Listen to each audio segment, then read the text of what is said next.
Hello, welcome back to Braver New Worlds, a podcast about the stories we need to tell for the future that we want to see. My name is Nathan Young. I am your host. So I've been pretty excited about today's interview because I am talking to Anne Middleton. She is the Associate Director at WILDCOAST, and we get to geek out together on nature and ecology and conservation. She is much more knowledgeable about all of these things than I am. I am like a hobbyist. She has like a master's degree. She has a background in all of this, working internationally in Cameroon, managing sustainable ebony sourcing and supply chain transparency for Taylor guitars. She has also worked with the Environmental Investigation Agency in Washington, D.C. And in that role, she was able to contribute to landmark wildlife crime investigations, such as illegal ivory and wood markets. She also has a master's degree in environmental science and management from UC Santa Barbara's Bren School. And so now, of course, she does conservation and ecosystem restoration in San Diego and Mexico with WILDCOAST. I know a lot of the projects that she works on are these lagoons here in San Diego, which I love.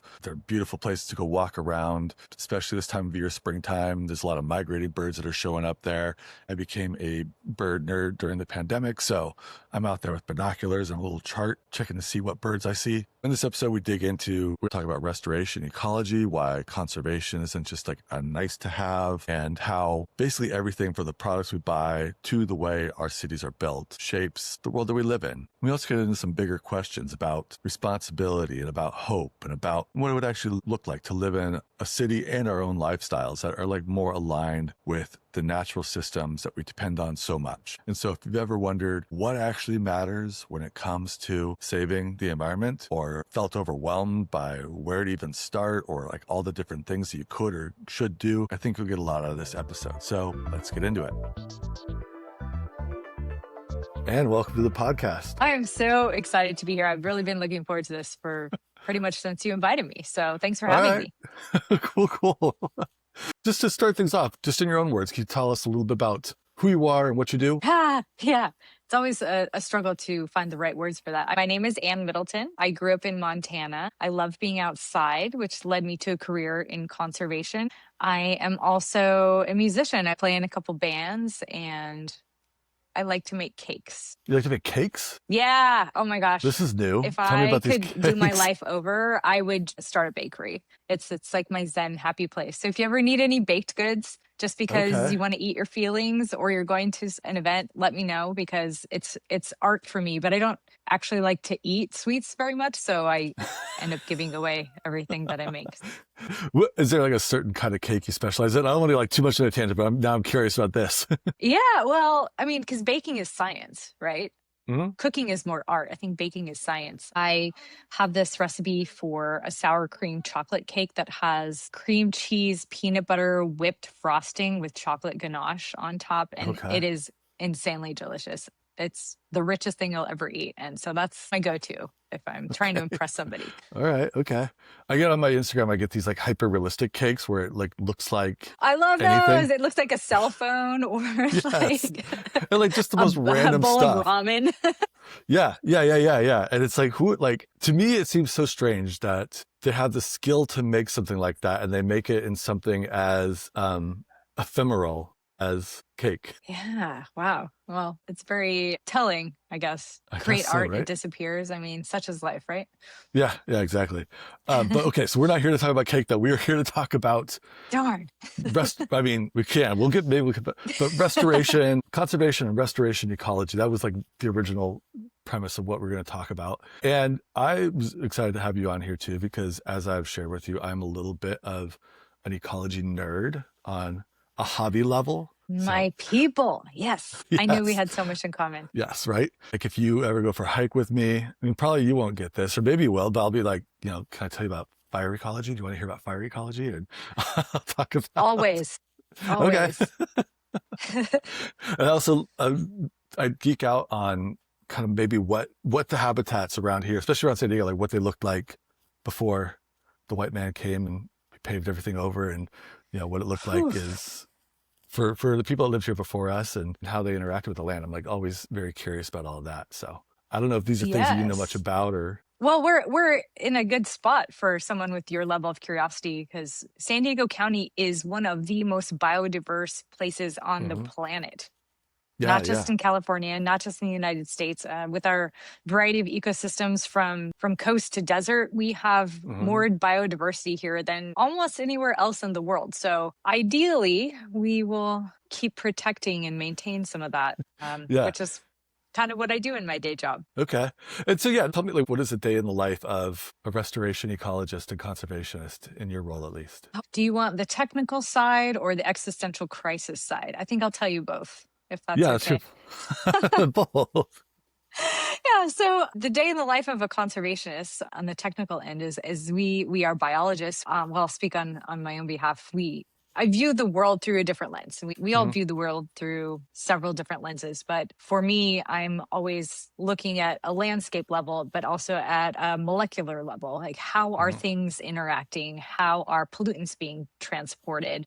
How is development impacting biodiversity and species richness? Does this bumblebee actually belong here? Did it come from somewhere else? Are these plants Yeah. being pollinated according to their natural cycles, et cetera? I could go down many, many nerd rabbit holes there, but on the emotional end, it's a tough time to be in the environmental space. It's always been tough. Hmm. We're always fighting a battle that we feel like shouldn't be a battle in the first place, and that is underfunded and overlooked. However, it's critically important to all of humanity that we have functioning ecosystems, and living in a world in which we have an administration that blatantly disregards all of these natural systems in the name of profit. Hmm. It's a very hard time to be doing anything in which you are working with and trying to conserve nature. But it's one of my favorite things about this space too, is you find extremely passionate, Hmm. outspoken, grounded, aggressive, crazy people. So Oh, I like okay. that. Okay. Like in a good way. Crazy in a good In a way. good way. Yeah. Okay. Yeah. Okay.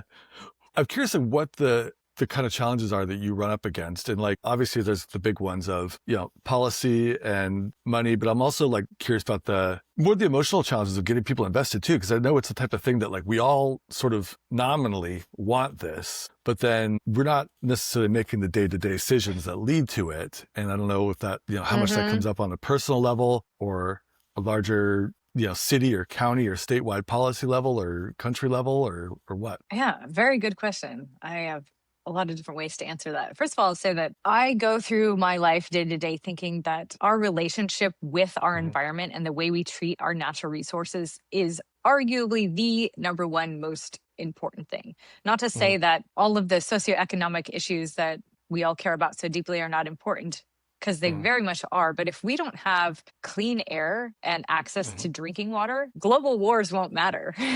Yeah. Affordable housing won't matter. Access to arts won't matter. And Hmm. so I think one of the ways that the quote unquote environmental movement has failed over the last 50, 60, 70 years is that the environment has become this wedge issue, this politically left Hmm. thing, this afterthought where we think, okay, it's almost reserved for people of a higher socioeconomic class, or only white rich people can afford to buy organic vegetables, for example. I'm Hmm. being dramatic to make a point, but instead, in order for us all to be successful biologically, ecologically, and then financially and politically down the road, Hmm. we have to be making decisions about our environment from the very beginning. And I think that this is something that traditional ecological knowledge knows and has been trying to say for a long time. Indigenous groups have been saying this forever, and we have been getting it wrong. As a result, you're seeing sickness, human health issues, depression, things like autism could be Hmm. caused by environmental pollutants that we just don't know about yet, or all of the forever chemicals in our Yeah. water. So I kind of went on a different tangent there, but I think that if we treat our environment and our natural resources as a person, as an entity in the Hmm. conversation from the beginning, we'd all be so much better off. And then to answer the second part of your question, it's hard to go about life thinking about this, because as a Hmm. consumer, as a layperson, as someone, for example, who isn't in my career field, it is incredibly difficult to make environmentally conscious decisions part of the time, let alone Hmm. most of the time and all the time. Our economy is based on things we throw away, things that are convenient, things that are extractive, the bottom line, the cheapest, quickest way to get you to spend more money.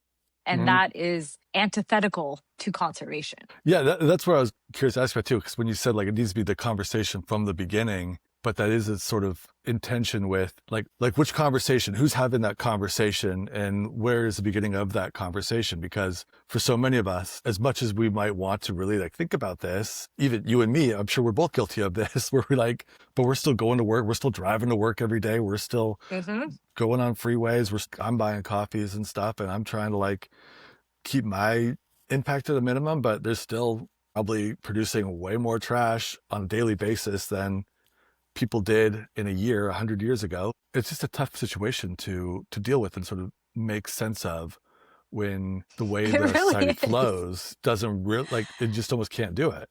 Yeah, well, I'm sure you talk to many experts who are much more eloquent than I in explaining why this is a top-down problem and how the people making the decisions at the top are not really concerned about health and well-being and environmental conservation initiatives. However, I wouldn't be able to do my job if I didn't believe that even small daily decisions by everyone added up to make a big difference. And on the flip side of that, if individuals and organizations pulled out or gave up on their sustainability initiatives, we would get to a much worse space a lot more quickly. Yeah. So before I moved to San Diego, I was living in Cameroon in West Africa, working for Taylor Guitars, helping them create sustainable forest initiatives for one of the species, ebony, that goes in their guitars. And I became wonderfully obsessed with global supply chains, specifically as it relates to wood products. And all the furniture that we buy at IKEA that's cheap and convenient and it falls apart, and then you buy another one next time you move, could be made from wood fibers from tiger habitat in Siberia. And we don't know that as consumers. And you have to intentionally seek out companies like Taylor Guitars who are doing their best to do the right thing. And that's only one tiny piece of their supply chain, which is also incredibly expensive and politically complicated to clarify, to create transparency with our plastics and our electronics. And we live in Southern California, where unless you have all the free time in the world and are extremely fit and prefer to cycle everywhere, you can't get anywhere with our public transit system. You always have to have a car. If we all quit believing that the things we're doing for the environment or anything make a difference, then we may as well give up now. And I am not giving up. I'm not giving up. And I do not surround myself with people who give up. And I think that's how we became friends too. We kind of run in the same circles of people who are really trying hard to make our communities better places to live for everybody. Yeah. That resonates so much. And I think it is inconceivable to give up on this. Not that I'm necessarily doing a whole hell of a lot, but like every little piece of land that I see, I'm like, please don't develop that. Please don't develop that. Please don't develop that. Yeah. Well, I mean, this is like super crass, but we're friends, so I can tell you this. Yeah. When people ask me, what can I do to save the environment? And I try not to roll my eyes when they say things like, I recycle, which is like a whole nother podcast. So I won't get into that. I'm like, good. Okay, cool. The two most impactful things any person in the United States or anywhere really can do for the environment is not reproduce and to vote for people who care about environmental initiatives. So in that regard, Nathan, I think we're both doing pretty well. Yeah, right. Not that I'm anti kids. I love kids, and we need responsible people to continue to raise responsible humans. But there are too many people on this planet, right? Yeah. In biology, we say we've exceeded our carrying capacity, and we probably exceeded it a long time ago. But that's why you're seeing all of these global ills, such as global warming, for example, while we're sitting here in Southern California in early March and it's 90 degrees. That's not normal. Yes. So. It's been a very creepy winter in that regard. Yeah, you're right. And there's plenty of room for aunties and uncles out there. People in your life that have kids, they need aunties and uncles for those kids. So you can just play that role. And like the great part about that is you just get to show up, have fun, and leave. And that's it.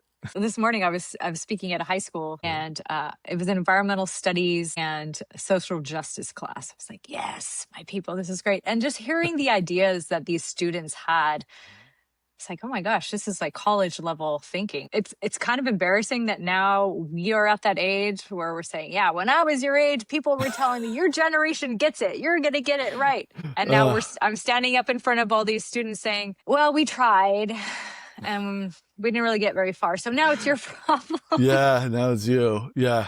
We But recycled, and we made recycling normal, whether or not that stuff we put in the bin actually ends up getting recycled. yeah, exactly. But there is a lot of good news. I don't want people to think of the environment as there's nothing I can do and it's all doom and gloom. We've made a lot of strides in the last several decades, and there's something that we all can do, and we don't have to, and we cannot lose hope. So for example, the organization where we now work, WILDCOAST, what we do is in our name. We're preserving wild coasts. And we tell people if there's a natural space as defined as like not having been developed yet, we want to keep it that way. And there's biological and economic and intrinsic value in keeping open spaces open and full of biodiversity and not full of marinas and industry and highways. Even here in San Diego County, people live here because of the amazing recreational opportunities we have. We have hiking, we have the beach, we can go paddleboarding on the bay. And these beautiful spaces continue to exist because organizations like WILDCOAST are working hard to continue to keep them protected in that way. And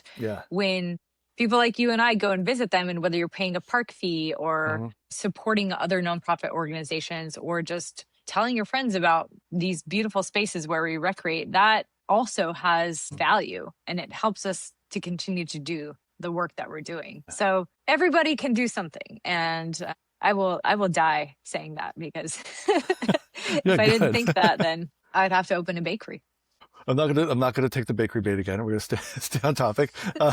So what is some of the work that goes into restoration nowadays? I know when we first met, I live up in North County, and there's all these lagoons up here. And I know these lagoons are sort of a big spot where a lot of restoration work is happening. And at least from like my perspective, like it definitely looks like these lagoons are amazing. Like I love them. I love San Elijo Lagoon and Bataguitos Lagoon, and being able to walk along the edge there, and you see like all these different birds that are migrating and hanging out there. And like, especially at San Elijo, there's like osprey, and I guess there was eagles there not too long ago. So it's just such a cool opportunity to be able to like walk around in those environments. And I know that a lot of restoration work has happened in all these places over the years too. I don't know if that's like overlapping with the type of work you do, or but tell us more about like what restoration is and how it works. Yeah, no, good question. So if you've been to Bataquitos Lagoon recently, we have an active project there, WILDCOAST. And restoration really is removing the invasive species, meaning species that don't naturally occur there, such as eucalyptus, for example, or ice plant, and then planting native species, meaning species that biologically evolved to exist there. And why that piece is important is that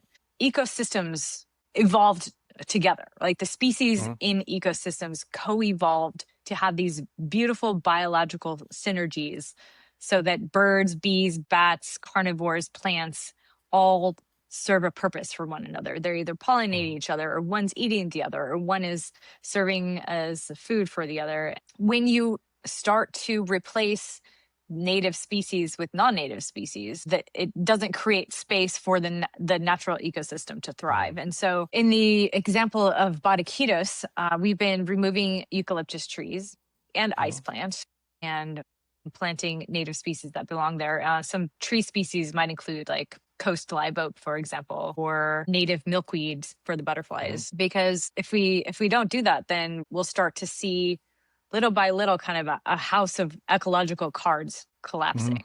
I mean, you know all this. You love ecology. But so not everybody listening does, so keep going. But you can go a little more in depth if you want. Yeah. So, and especially in urban areas, we have these islands of native biodiversity, such as the lagoons in San Diego County, because the rest of the county is either paved over for highways or parking lots or people's lawns where they're bringing in grasses or palm trees that don't belong here. There's really only one palm tree that is native to California, the fan palm. The big tall trees that you see on Hollywood Boulevard, those are actually not native to California. And so these biodiversity islands, these pockets that we have all over county, are critically valuable to the wildlife, especially migratory wildlife like birds and butterflies. We don't have so many carnivores anymore, although I'm also on the board for the Escondido Creek Conservancy, and Cool. we're setting up camera traps in some of our parcels of land in North County and working with some scientists to try to trap and collar one of the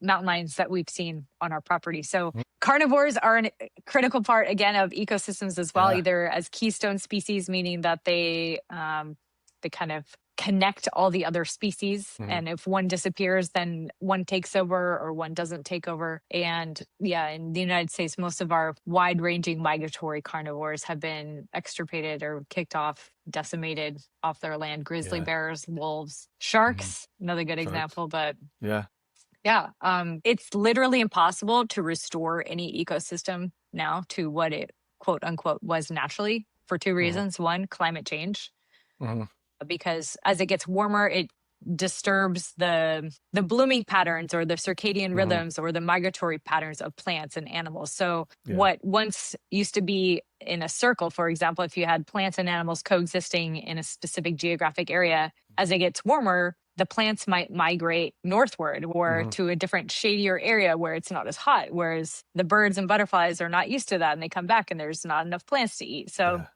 that's the number one reason. The second reason is that humans are and have been parts of these ecosystems for a very long time. We've done a great job in the United States of dispossessing people of their lands. And to have a natural space, conserved area with no people in it is not really, quote unquote, natural either. So that's also a whole nother topic for discussion. Anything we can do to support the native species of any place is worth the time and effort, because also as scientists, we'll be the first to admit that we don't fully understand what happens when these systems totally break down. I mean, we have a lot of predictions and they're not great, but it could be worse. If we, for example, destroy all of our pollinators, what happens to our agricultural system? So there are lots of human impacts of neglecting nature. I love being able to do this podcast and have these conversations with my guests, but there's another part of all of this that I'm excited about too, and I want to share that with you now. Alongside these podcast conversations, I'm also building out a set of live events and gatherings as a way of bringing people together in person to have conversations similar to the one that we're having with each other here. The event series I'm putting together, it's called Big Idea Night. I'm bringing together smart and thoughtful people from my own community to share what they know and what they think is important at different venues all around my hometown of San Diego. At these events, I'll be giving a presentation and sharing stories about the big ideas that they have to share, but they'll also be turning to the audience and inviting people in attendance to have a conversation amongst themselves about the big idea as it's being presented too. It's all about creating opportunities for people to meet each other, engage with the ideas that we think are important, and think collectively about how we can live and lead into a changing world. Over time, I envision this growing into a community for thoughtful people to come together and share the stories and ideas that could potentially make our world a better place. And so if you're in San Diego and this sounds interesting to you, check it out. It's called Big Idea Night. You can go to bigideanight.com or find us on social media, and I'll include a link in the show notes here too. And if you're not in San Diego, but you're interested in bringing this to your city, let's talk. Maybe there's a way that could be done. All right. Thanks for listening to my little spiel. And now back to the show.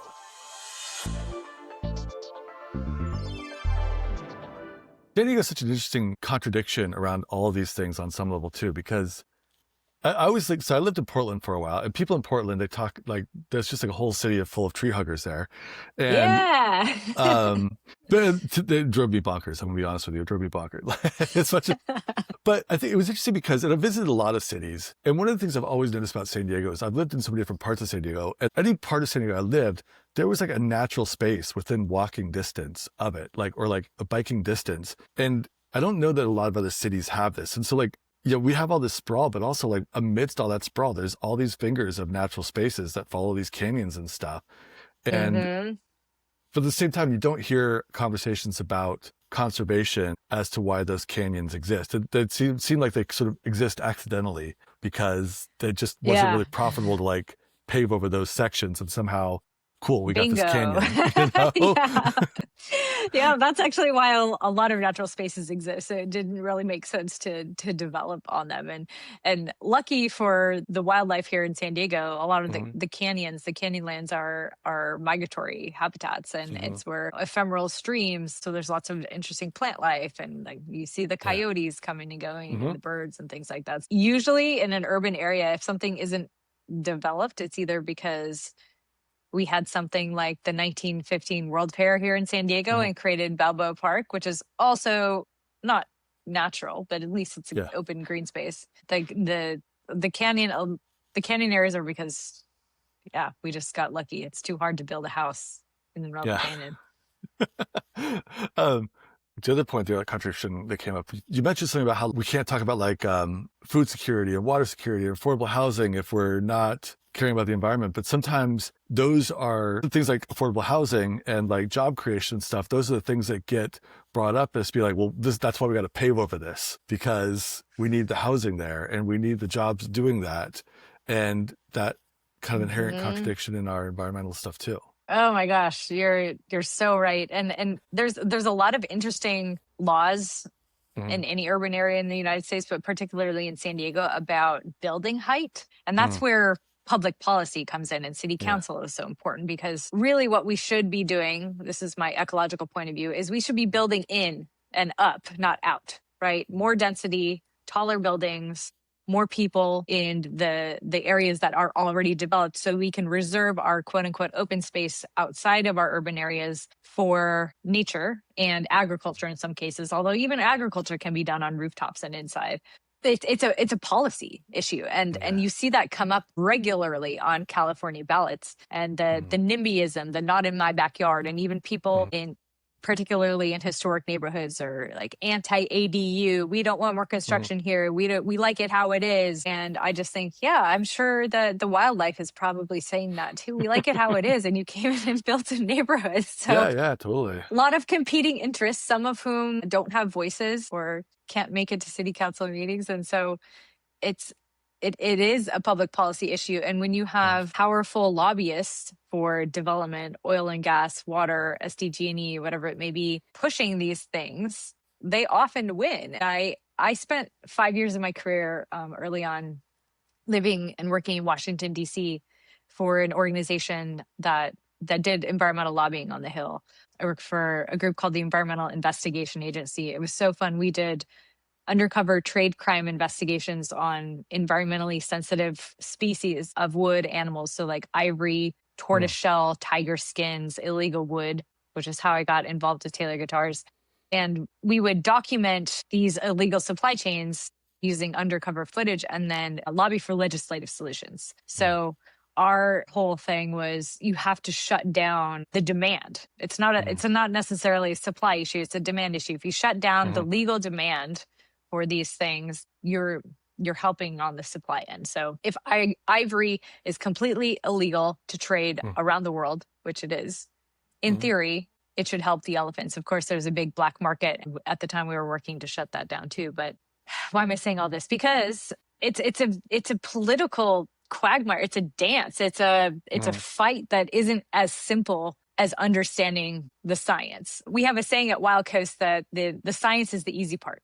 We all know how to do the science. That's why I studied science in school, because I like knowing that there's an answer. I like getting from point A to point B in a logical manner and saying, okay, we did it. This is how it goes. And it turns out that when you're doing conservation work or almost anything anymore, you have to take into account the socioeconomics, the politics. And you may say, I have the answer, which we do for public transit, for climate change, for sustainable water use, for feeding the world. We have all of these answers. They exist technologically. We have the intellectual capacity to solve these problems. What we don't have is the political will, which leads to the funding. So in San Diego, back to San Diego, it's if we aren't willing and able legally to house people in a way that doesn't continue to destroy open space, then we're going to keep destroying open space. We're going to keep destroying natural spaces, and biological diversity will suffer, and people suffer too, because you have to travel farther and farther to get to your jobs, and that's more expensive. And it's this like downward spiral of us doing things in a way that really just don't make sense. Yeah, totally. What And it's interesting too, because yeah, a lot of it too isn't necessarily because, but there's always like that weird demand also, right? There's always going to be somebody that like wants their house right on the edge of right on the edge of civilization, or right on the edge of the development, or like Hmm. kind of out in a different place. And you're right, there's like a sort of demand thing. There's a cultural thing behind all of that also. That's always going to be a challenge to put out there too. What do you Yeah, think? well, Oh, go ahead. I was going to say one of the most interesting classes I ever took was in undergrad. I went to Oberlin College in Ohio, and I took a class on the history of the American environment. Mm, And it's interesting to think about how, as a society, we started viewing wilderness as other, mm-hmm, as out there, right? And mm-hmm, it's civilization and wilderness. And mm-hmm, civilization has order and predictability, and it's profitable. Wilderness is scary and mm-hmm, wild and dark, and you go there and you get eaten by bears and things like that. And this mm-hmm, is portrayed in a lot of um, art too, in the early 19th century and even before that. And it's so deeply embedded in our culture that nature is something that is outside mm-hmm, of us, whereas really we're all living and functioning in an ecosystem. mm-hmm, And there are inputs and outputs and different layers of bacterial and animal plant biodiversity that all impact the air that we breathe, the water that we drink, the flavor of our food, the availability of our food.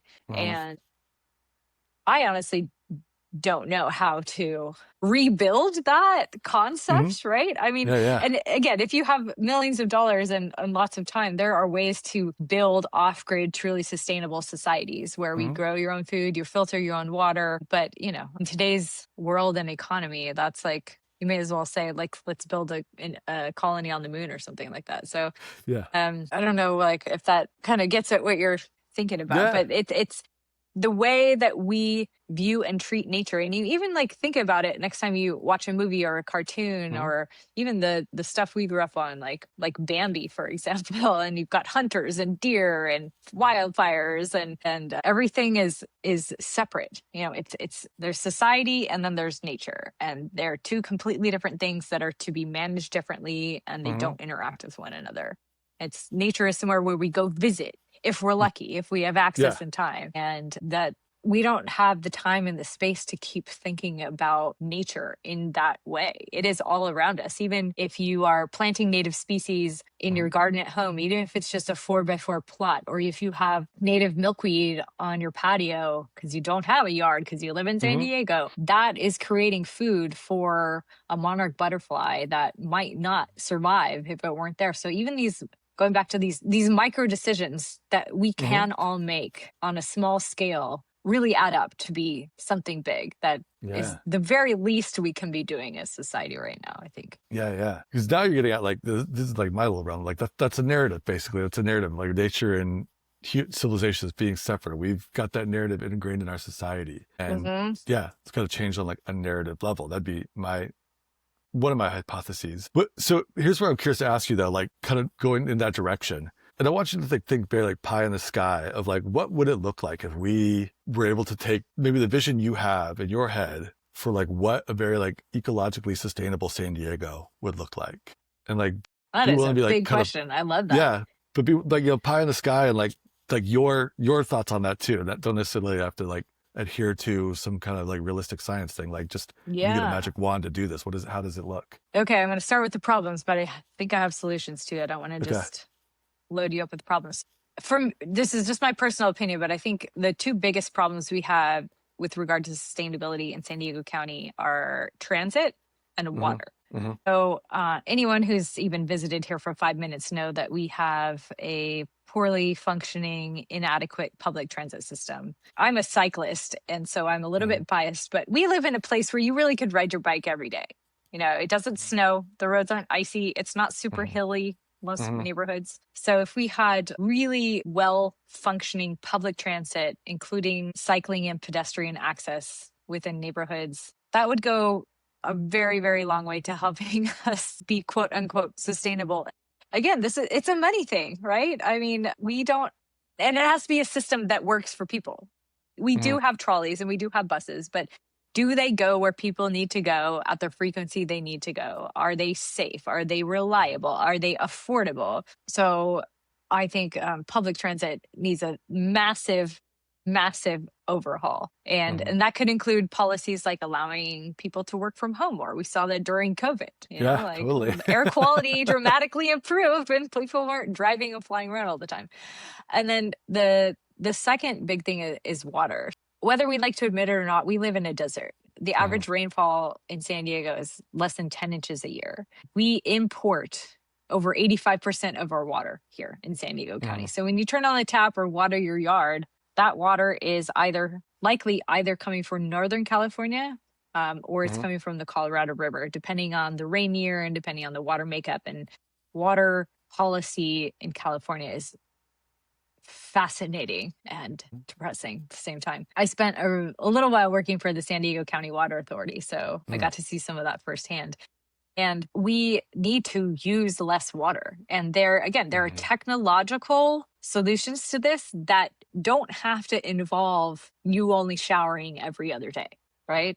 So a really good example of this is last year, I think it was Measure E, didn't pass on the ballot. And it included a small tax increase for the voters, but it was going to pay for stormwater infrastructure. It just rained again. Was it this last January where Mission Valley was flooding again? Pacific Highway was flooded. The gym that I go to flooded twice, like big disruptions to business.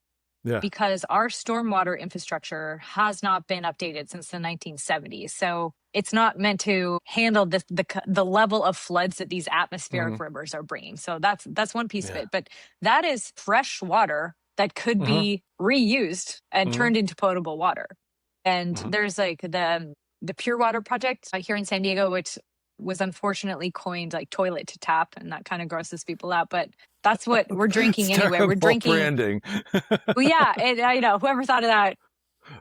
You know what? Though? I think, was that like but that that's like what we're attack, drinking anyway. We're already drinking Vegas's toilet water. If you think about it, it's coming through the Colorado River aqueduct, and like we clean it and drink it. So potable reuse is what we call it in the industry. And because here in San Diego, we don't have a lot of groundwater just because of the geography, and it doesn't rain a lot. So there are creative technological solutions to providing enough water for us to live, to have a vibrant economy, for businesses to run, for us to shower, and even in some cases, water our lawns if that's what we choose to do. But it's so many things there. It's a lack of education and voting and political will and the money in the right places at the right time. So if San Diego could put a little bit of thought and elbow grease and money into infrastructure for public transit and stormwater infrastructure and potable reuse, we'd be in a much, much better place in terms of sustainability. End rant. And what? And rent? End rant. End rant. Okay, got it. I mean, I could keep ranting if you want. You can. Well, I want to propose something to you too. I'm curious to hear your thoughts on this.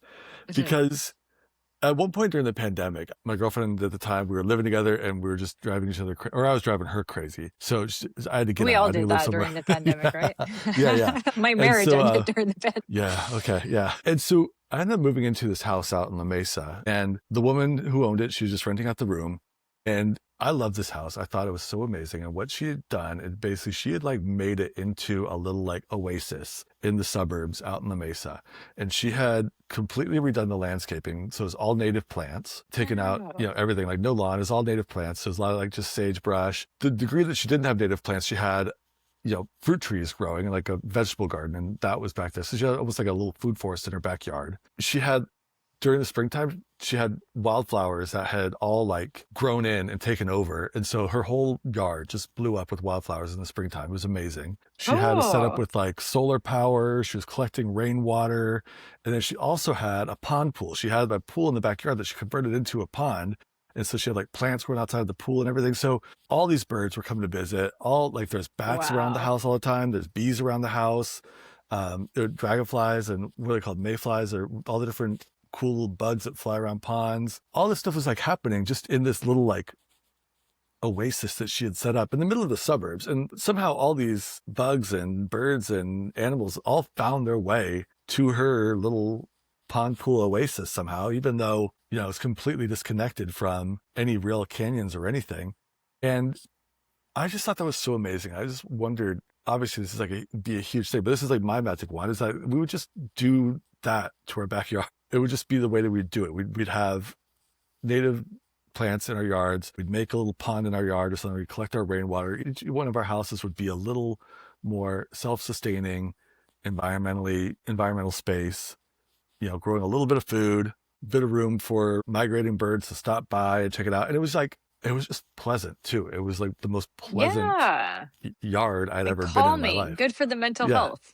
Yes, exactly. Yeah. No, I'm glad you brought that up, because that is absolutely one of the solutions that many like sustainable community advocates Mm-hmm. fight for or Mm-hmm. advocate for is we can do that if you have the space. That is Yeah. something you absolutely can and should be doing if you have the resources to do. Mm-hmm. And it makes a huge difference to the local wildlife. They can smell the water, they can smell the food and the flowers, and like they'll figure it out. Yeah. And you bring up growing your own food, which is not easy, right? For anyone who's Mm-hmm. tried to keep a houseplant alive. I mean, I'm a biologist and I can't Mm-hmm. keep my plants alive. Our global food system is absolutely backwards as well. And I just feel like it's just a few handfuls or a few wrong decisions away from total collapse. And we saw that during COVID too, right? And that, Mm-hmm. I mean, you can get containers in and out, or you couldn't access certain supply chains. Everything is so global and Mm-hmm. such a commodity now that Mm-hmm. we can eat avocados year round, even when you live in Minnesota. You can have blueberries Mm-hmm. from Chile anytime you want. As a result of that, it's created massive carbon emissions, for one thing. It's a huge Mm-hmm. contributor to climate change, destroying native or cutting down rainforests in Brazil so that we can grow soy and beef for American markets. Mm-hmm. Is bad for biodiversity, but more importantly for people who maybe aren't necessarily ecologists, Mm-hmm. is the flavor and nutrition is being bred out of all of our food. There's a reason people don't like to eat tomatoes, because they don't taste like anything. They're mushy and they're pale, and it's because the soil they're grown in is depleted of nutrients, if they're even grown in soil at all. And it's the way that we eat, and it goes back to like the fast, cheap, convenient is obviously bad for the planet. It's bad for us. Mm-hmm. This is not the way that humans evolved. I don't know if you've ever read Omnivore's Dilemma. I haven't read that one. No. Oh, highly recommend. I have an obsession with food nonfiction, so I could go on and on about that too. But yeah, it's we're not meant to eat ultra processed foods. It's bad for our physical and mental health. It's bad for the planet. What it's not bad for is the pockets of a handful of executives.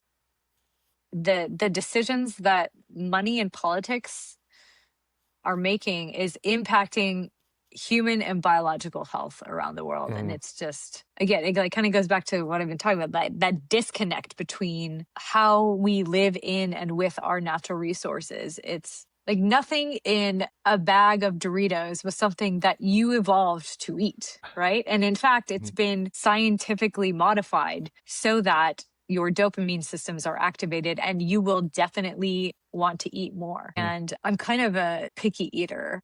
I try not to be, but I mean, we've been at meetings together, right? There's a box of donuts on the table and I'm like, I'm not going to eat that. And it's not because I don't love donuts and because I'm trying to be ultra fit or something. It's because the chemicals in our food terrify me. And I think that there's so many environmental toxins in our lives because of, again, our lack of respect for our environment, our lack of respect for how we grow, obtain, distribute natural resources. And it's like, if I have any control over some sort of poison that's going into my body, I'm going to try to keep it out.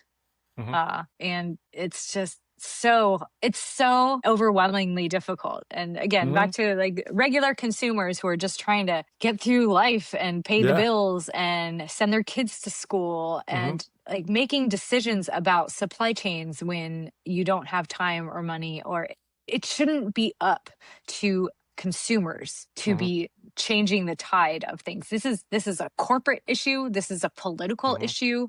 And these are top-down decisions that are impacting all of us. And is so frustrating and infuriating to think that what it results in my field is just a lot of people saying, well, I don't know what to do. It's too much. It's too heavy. So I'm just not going to do anything. And I can relate to that, right? I mean, it's very stressful to be a conscious consumer. And I realize that I am very privileged to even be having this argument with you and with myself. It shouldn't be up to us. It's got to be a top-down thing. And until we have the right people and the right pressures making the right decisions, like the little decisions have to add up and they have to matter. Yeah. Well, because at the same time, like, even though it's a top-down issue, like, there needs to be pressure on those people, Yes, or like getting the right people into exactly. those positions of the corporate leadership and political leadership to want to make the decisions that we Yep. would like in this regard.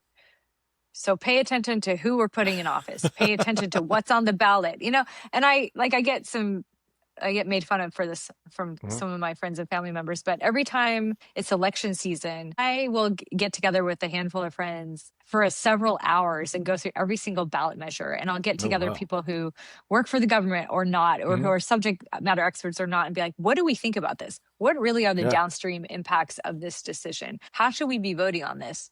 And I just think voting is so important, especially now in a world where it's easy just to disengage and just to be frustrated and pissed off and angry and hoping that someone dies.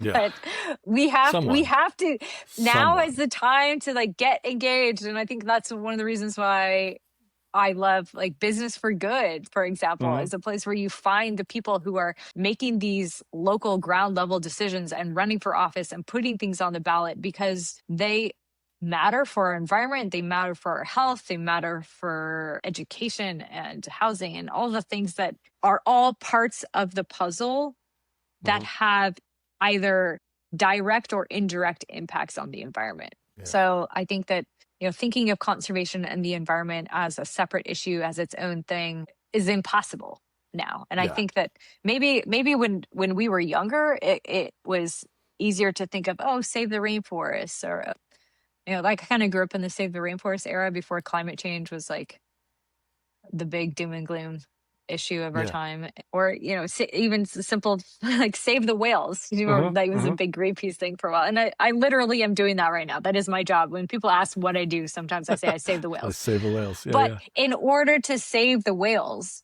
we have to think about oil and gas policy. We have to think about development. We have to think about shipping. We have to think about ecotourism. We have to think about El Nino and super El Nino and all of these things that go into saving a whale. It's like quite complicated, right? Takes a civilization. Yeah. So let me ask you this then. What if anything gives you hope right now? I think that talking to you and people like you gives me a lot of hope. No, because I think a lot of people are pissed off right now. A lot of people are mad. I feel like there's a lot of activation happening right now, and you're seeing that in marches. You're seeing that in who's running for office. You're seeing that on social media, and the system might have to break before we can rebuild it. But good, maybe it does. If I mean, I saw something on social media the other day that was like, if every single politician named in the Epstein files was fired, we wouldn't have anyone running the country. And we're like, okay, good, cool, good. Yeah, perfect. They should be fucking fired. Women should take over. But like, what gives me hope is that we have the solutions. We are smart enough to fix the problems that we have created. Because we created the problems, we're smart enough to fix them. And I think that there's enough frustration and enough energy, especially from younger people too, that this is an unacceptable way to move forward as humanity, that I think a better future is in store. For example, like someone asked me the other day what my favorite environmental policy was. And I said the Montreal Protocol, which was the global policy that helped the ozone layer from disappearing forever and shrinking the hole in the ozone layer. So it was like early 90s, and it was about eliminating SOx and NOx from the atmosphere and acid rain and things like that. we globally decided, oh shit, we don't want a bigger hole in the ozone layer because we're all going to die. We Yeah, should yeah, do something totally. about this. And so we have recent examples of people coming together and making the right decisions. And there Yeah. are examples of that all over the world, of restoration, of reforestation, of sustainability. So it's out there. We just hmm have to keep going. Yeah. It does seem like we're at a moment where enough people are aware and care. And Hmm. it's just like, and like the younger generation's like motivated by this, but there's this sort of like, we've been disillusioned that like capitalism is going to fix any of this, right? Like, so, Yeah. so there's a sort of like detaching from that is this sort of hurdle. And you're seeing, people trying at least to find ways to Hmm. detach from that. But that's where I was going to come back to, is just that notion of like how we've all got to either like pay our bills or keep up with the Joneses keeps us on that trajectory. Yeah. Yeah. Well, Yeah. and hopefully we're redefining what the Joneses looks like, right? I Yeah. mean, Yeah. Right. Yeah. I Yeah. think most people in San Diego can't afford to own a home. I hmm am hmm among those people, and I have a good job. Yeah. And so it's we're going to have to redefine what success means, what it looks like. And and social media is helping and hurting that at the same time, but I think that there's not a lot of places for corporations to hide Yeah. anymore Yeah. as Totally. well. I Totally. mean, of course, there's a lot of corruption and a lot of bad deals happening behind closed doors, but consumers have more information now than they've ever had. And when we choose to support companies who are doing reforestation, for example, or organic farming, or supply chain transparency, or giving back to communities, or all of those things that consumers, I think millennials Mhm. and younger, are really supporting companies that are doing the right thing. Yeah. So at least that seemed to be really trending upward quickly before COVID happened. So hopefully we'll come back more to that. But we vote with our dollars too. So Totally. how you Totally. spend your money, where you spend, what restaurants you support, how much clothes you buy, like fast hmm fashion is a huge problem for the planet. Everything that you ever need probably exists in a thrift store down the road.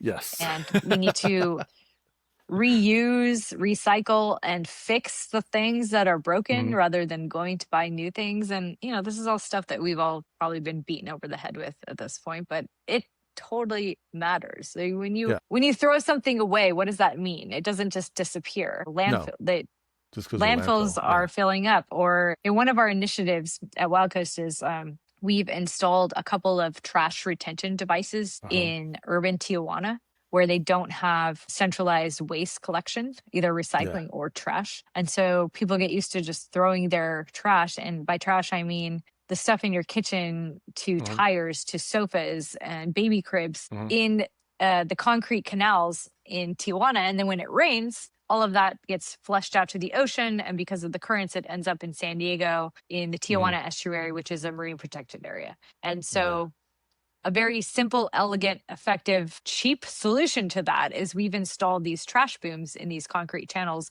And to date, we've already collected over 250,000 pounds of trash and debris in just a couple of years. And then we pay Yeah. community members, once the water subsides, hmm to sort through it, recycle it, upcycle it. We have multiple recycle collection points across the city that weren't there before, because in the meantime, someone hmm needs to convince society that we need to quit creating so much trash in the first place. Yeah. Yeah. But Yeah. now that we Totally. have it, we're trying to figure out a way to keep it from getting into the ocean. So, yeah, just the relationship we have with our stuff needs to change. And we all have control over what we buy. Yeah. Yeah. Totally. So Well. like if anyone needs any takeaway from this, I hope that they just think before they buy something, whether it's a latte in a paper cup, or hmm it's a new cell phone, or it's a new outfit, to say, do I really need this? What does Yeah. need mean to me? And if the answer is no, then don't buy it. Yeah. Yeah. Yeah. Just or even just like just put it off for a while. Just Yeah. We procrastinate just on don't it. need so much stuff. We have too much Yeah. stuff. And then we have hmm more people who need more stuff. And it's this hmm never ending cycle of stuff that is piling up in our ecosystems and going to cause humanity's collapse if we don't start to take it seriously. Yeah. Yeah. So we should probably wrap up. I did want to make one comment about your TED Talk because I thought there's something that was super interesting that I had an experience with as well. Oh, So your thanks TED, for watching. yeah, of course. So your TED Talk was about eucalyptus trees, about how they're causing like a fire danger, right? Because they're out there, they're just like more flammable than our native species. That they're also a lot more like on the urban interface, so they're usually catching on fire, and then that fire spreads to houses, Hmm. right, neighborhoods and everything, right? I think I told you on Yes. the phone that I used to be a Forest Service firefighter way back in the day in a previous life. Oh Did I mention? yeah. Yeah. And Cool. so I'm always curious about fires in the perverse kind of way too. And I was up in LA about a year ago, and I went to the spot where the neighborhood north of Pasadena, Altadena. I went up there Oh just to, gosh. like Oh. like I was just curious. I want to like drive through and look at it. And the wildest thing was how many trees survived the fire. I thought it was so Mm. fascinating, and not eucalyptus trees, but it was trees like sycamore trees and oak Hmm. trees, and like even like some decorative trees that, and I didn't know exactly what species they were, but like there was a lot like these, like there's a whole street of these like big towering sycamores that were all just That's awesome. fine. The houses were Yeah. gone, but the sycamores were doing great. So I get to one that kind of like gets to your point of like these native trees can survive these fires a lot better. Hmm. But I was also trying to think of like, here's the twisted part about it though too. The reason part of why one of those trees survived. I know live oaks are like very good at surviving fires, Hmm. but also like that fire happened in January, so the trees probably didn't have a lot of leaves. And Oh yeah. That's a good point. I didn't think of that. Yeah. Yeah. so that's a Well, little bit kind of messed up though, too, that the fire happened in well, January. no, but I mean, you bring up a lot of other good points that fires are a natural part of Hmm. every ecosystem, Yeah. and the plants that evolve in fire-prone Hmm. areas evolve to withstand fire, and a Yep. lot of Yep. trees, their reproduction cycle depends on Hmm. fire. Yeah. Yeah. Yeah. Um, Yeah. and yeah, the oils in eucalyptus are like particularly flammable. They're just like Yes. firecrackers. So Yeah. Totally. um, the fact that eucalyptus is ubiquitous in Southern California is not good Yeah. Get for them out. Get them fire. out. But that's a really interesting point. I'm gonna have to look into that because you're right. Because it was winter, there weren't a lot of leaves, hence not a lot of fuel. But Yeah. I think my kind of hypothesis there is that, yeah, the live oaks and the sycamores, like they're built to like survive these, but also like they were tall, but also like the fire was like in the houses and stuff. So it like could get the leaves of yeah, the sycamores, right? But a yeah. lot of the decorative plants that survive, that was my sort of theory on a lot of those. There's a lot of deciduous plants that are more like decorative variety of deciduous plants, like these Hmm. maple gums. The gum maples that are real Oh yeah, popular. Like there's yeah. a lot of those they're popping off and stuff like that. So I think that was my theory on how they all survived. Yeah, that's really interesting. I'm totally Yeah. gonna look into that. And I was Okay. another reason why a lot of the homes were leveled is, in our furniture, in our paint, in our carpeting, Hmm. in our glues, Hmm. we've got like so much of what we surround ourselves with. Um, these chemicals are highly Flammable. flammable, volatile Yes. organic compounds that are also not great for breathing and not great for lying in. No. And No. we just don't think of these things. And it's why things like the EPA are really important, and they can't do everything and they can't cover everything. But when we dismantle and underfund or quit funding Hmm. our government institutions that are fundamentally in place to protect us in a lot of ways. And Hmm. I know that Hmm. like kind of sounds naive coming out, but I at my core, I do believe that there are good, smart people building institutions to Yeah. protect and support the rest of us. Hmm.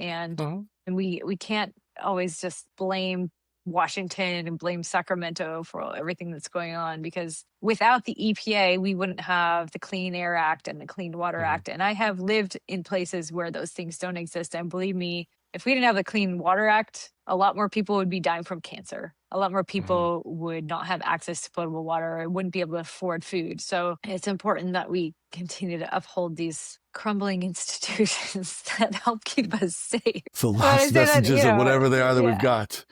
Well, yeah, okay. yeah.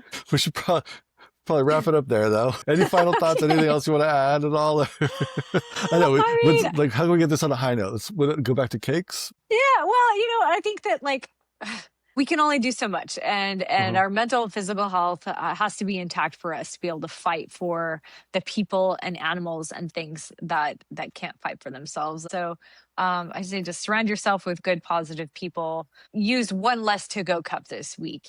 Buy one less outfit this month. Try to upcycle, recycle, reuse as much as you can, because collectively we have power. Our voices matter. Our choices matter. Our vote matters. And if we all back out or give up, then it'll be worse. And it can be a lot better. A better future is right in front of us. And there are hardworking people and organizations out there who are fighting the fight every single day, myself included, so that we have livable, breathable, walkable, edible ecosystems. Can't beat yourself up for the little things, but the little things matter at the same time. So, just go outside, enjoy it, go to the beach, go on a hike. Touch native grass. Yeah.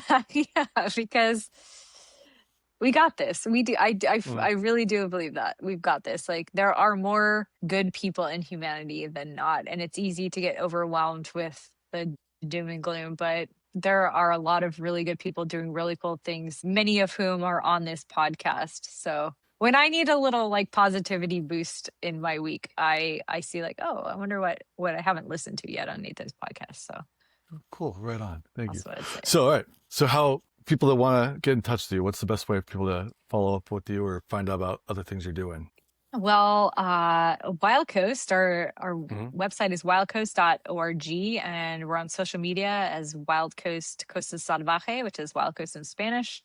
And if you want to come to one of my band's shows, we're at The Good Good Music on Instagram, funk band, all women. We have a lot of fun. And you can find me on LinkedIn as well. Cool. Right on. Well, thanks so much for joining, and we'll do this again one of these days. Yay! I hope so. Thanks, Nathan. That was fun.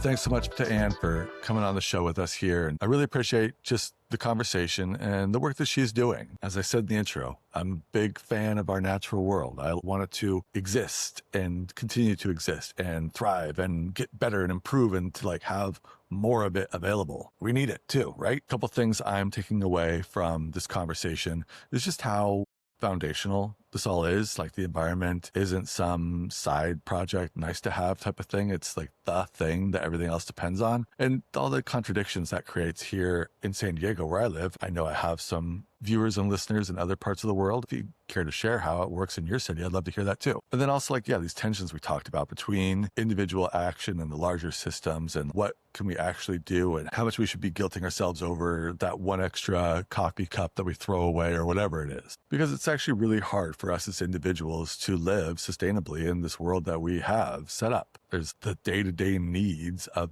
the lifestyle that we've all more or less inherited, but also been contributing to, requires us to live a little bit more of a consumer-centric life. I try to minimize it, but I am constantly buying stuff. Even now, I'm looking around there's in this room here, there's just stuff, more stuff than I actually want. At the time, I bought it all thinking this is an important piece of stuff to have. Now that I'm looking around, all this stuff. Anyways, you can find links to Anne's work and Wild Coast and all the different projects she's in, even her band, down in the show notes. And if you got something out of this episode that you care to share, we would love to hear it. You can send us a message or find us on social media at Braver New Worlds on everything. I always post a lot of clips from each episode on social media. So if you haven't already, like and subscribe, go find us on social media, share with friends, and thank you for listening to Braver New Worlds.